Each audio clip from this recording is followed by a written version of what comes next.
વાપી મહાનગરપાલિકાના નિર્માણ પછી વિકાસના કામમાં વધારો થયો છે। આમ છતાં અણઘડ વહીવટને કારણે સ્થાનિકો પરેશાન થઈ રહ્યા છે। વાપી મહાનગરપાલિકાએ શહેરમાં વિકાસ કાર્યો અંતર્ગત વિવિધ વિસ્તારમાં ડ્રેનેજ નાખવાની કામગીરી કરી છે, પરંતુ ગીતાનગર અને ટાંકી ફળિયા વિસ્તારમાં આ કામ અધૂરું છોડી દેવામાં આવ્યું છે। ડ્રેનેજ લાઇનની કામગીરી પૂર્ણ કર્યા પછી કોન્ટ્રાક્ટરે ખોદાયેલા રસ્તાઓ માટી અને કપચી નાખી છોડી દીધા। આ રસ્તો 4 થી 4 મહિનાથી ખોદેલો છે, હજુ એનું કઈ નિવારણ કઈ આવ્યું નથી।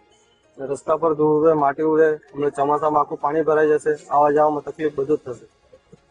આનું જલ્દી જલ્દ મહાનગરપાલિકાનું બધું બન્યું છે, તો જેથી આ બધું રસ્તા વસ્તાનું બનાવવાનું કામ करे तो સારું પડે। ચોમાસામાં બહુ તકલીફ છે। गीतानगर है सर, यहाँ पे क्या है कि पानी की बहुत दिक्कत है। बारिश में पूरा पानी जम हो जाता है, आने जाने में बहुत दिक्कत होता है सर।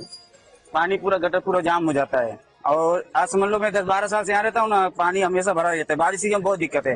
ये रोड आज गुजारने कितने साल से बन रहा है, बट बन नहीं पा रहा है पूरा। बस यही दिक्कत है, कोई दिक्कत नहीं सर। ये गीतानगर है, 4 महीने से रोड खोदा हुआ है, अभी तक मतलब इसका कोई हल नहीं निकला है। अब पानी भर जाता है, हम लोग को आने जाने में बहुत तकलीफ होता है। गाड़ी घोड़ा कैसे निकाले, अभी तक रोड बना नहीं है। ये नदी से नगर पालिका में हो गया है, नगर पालिका में हो गया है। तो क्या दिक्कत है? क्या दिक्कत ये है कि पानी भर जाता है तो आने जाने में तकलीफ होता है। हम लोग आए जाए कैसे? हम लोग का इधर से रास्ता है बिल्डिंग का, आगे से तो रास्ता है नहीं कि रोड पर से निकल जाएंगे। रास्ता इधर से दिया है बिल्डर, तो आने जाने में गाड़ी भी जाने में तकलीफ होता है।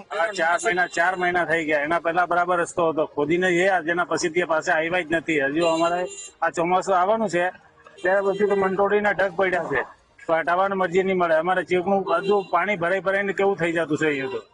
હા, શું માંગ છે? અમારે રસ્તો બનાવી આપો મને। ચોમાસા પહેલા है जो આ રસ્તો બનાવી આપે। પાણીની લાઈનો ખોદી નાખેલી છે। તમે સૌંદરસ પર જુઓ, ત્યાં આજે કેટલા દિવસથી રસ્તો બંધ છે, એમને પડી રહ્યો છે। તમે જેટાઈ બાજુ જાઓ, કંચન આપણા બીજા ઘણા વિસ્તારોમાં તમે જાઓ, ને અમે છેલ્લા 10 દિવસથી ટેલિફોનિક સૂચનાઓ એમને આપી, રજૂઆતો કરી છે।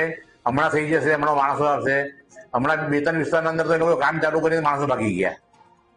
એટલે મને તો એવું લાગે છે કે આ ધોળો હાથી મહાનગરપાલિકા ધોળો હાથી સાબિત થશે આપણી માટે।